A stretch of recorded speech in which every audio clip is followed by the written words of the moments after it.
What's up everybody, and welcome to Leading Edge Detailing. Today we are in my personal garage talking about dry ice blasting. Now behind me is a very cool retro 1984 model Toyota Land Cruiser, and from what the owner has told me, it's actually a pretty rare car.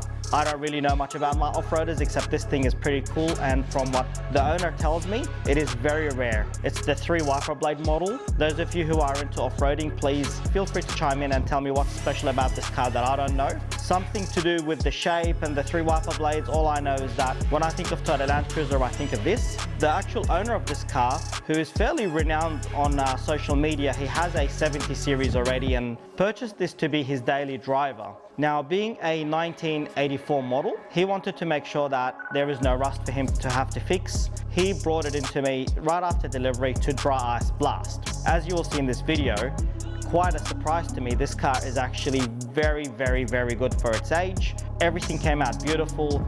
The floor pan, absolutely no rust. Anything that is rusty is very normal for its age, and the alloys, which I'm surprised that actually has so many alloys for such an old off-roader, not even a sports car, came out really nice. So join us now for the before and afters of this beautiful car so you can see what the amazing potential of dry ice blasting is and what it can do for your vehicle.